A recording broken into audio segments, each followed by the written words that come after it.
नमस्कार दोस्तों, stream of dream channel आप सबका स्वागत करता है। दोस्तों, आज बात होगी गौतम अदानी, जिनको सारा देश जानता है। बहुत ही बड़े बिजनेसमैन हैं। इन्होंने रिसेंटली एक अनाउंसमेंट किया था कि ये अपना जो स्टेक है वो लेने जा रहे हैं अंबुजा सीमेंट और एसीसी में।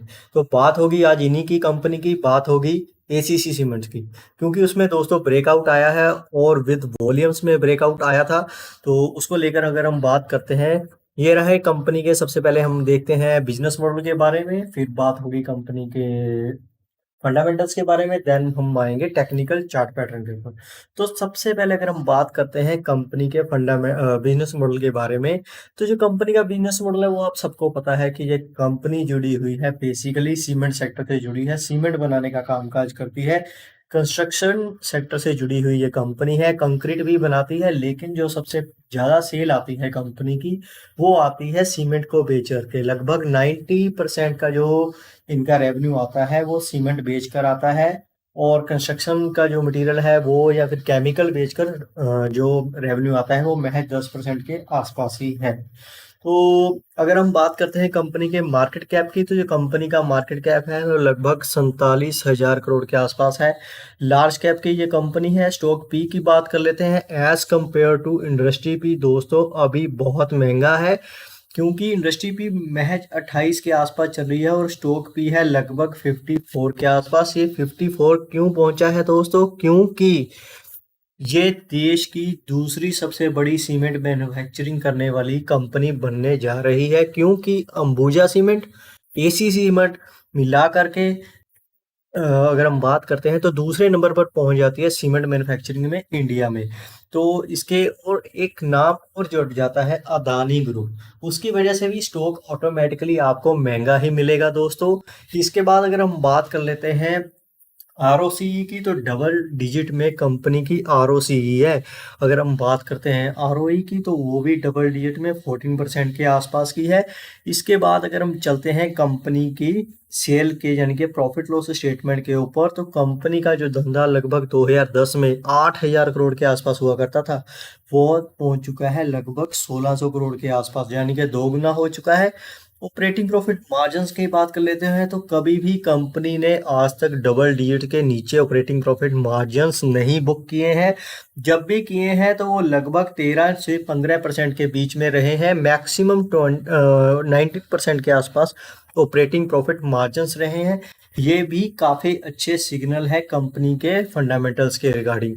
इसके बाद अगर हम बात करते हैं नेट प्रॉफिट की, तो कंपनी का नेट प्रॉफिट भी कॉन्टिन्यूसली इंक्रीज होता जा रहा है। 1,000 से शुरुआत करी थी, लगभग 1,800 करोड़ के आसपास पहुंच चुका है। ईपीएस की बात कर लेते हैं, तो जो कंपनी का ईपीएस था वो लगभग 57 रुपीज के आसपास हुआ करता था, अब पहुंच चुका है लगभग 100 रुपीज के आसपास। तो वो भी कॉन्टिन्यूसली हमको बढ़ता हुआ दिखाई दे रहा है। अगर हम बात करते हैं रिजर्व की, ये देखिए दोस्तों, रिजर्व हुआ करते थे लगभग 6,000 करोड़ के आसपास के, वो पहुंच चुके हैं 14,000 करोड़ के आसपास। यानी कि जैसे ही सेल दुगनी हुई वैसे ही इन्होंने अपना सारा पैसा, ये नहीं है भी उसको इन्होंने वेस्ट किया है, तो उन्होंने इसको रिजर्व के तौर पर रखा है। लगभग 14,000 करोड़ के आसपास कंपनी के रिजर्व हो चुके हैं दोस्तों। बोरोइंग की बात कर लेते हैं, तो महज बहुत ही छोटी है, 126 करोड़ के आसपास की कंपनी की बोरिंग है। इसके बाद अगर हम बात करते हैं प्रमोटर के पास, दोस्तों लगभग 54% के आसपास, 56% के आसपास की होल्डिंग है।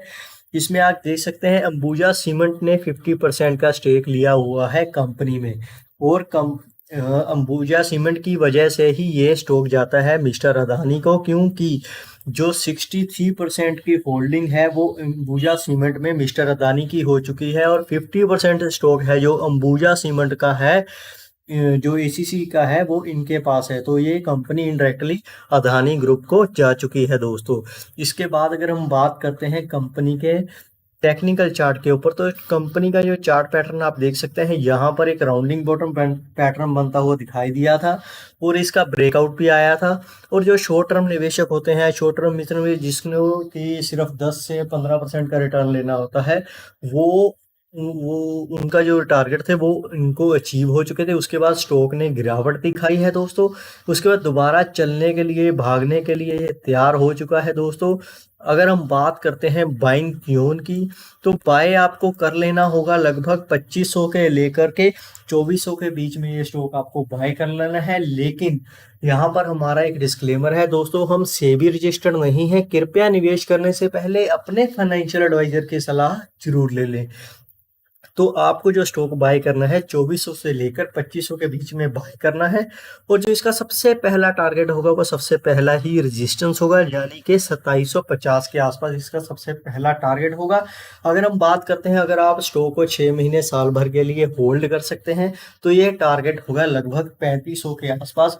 हो सकता है ये आपको जल्द ही अचीव हो जाए, क्योंकि फरवरी में दोस्तों बजट आने वाला है और उससे नेक्स्ट ईयर यानी कि 2024 में दोस्तों इलेक्शंस भी हैं। तो हो सकता है जो बजट में है कुछ कंस्ट्रक्शन सेक्टर से लेकर के कुछ अनाउंसमेंट्स हो, और आप देख सकते हैं ये स्टॉक बहुत ही जल्द हमको 3500 रुपये छूता हुआ दिखाई दे सकता है दोस्तों।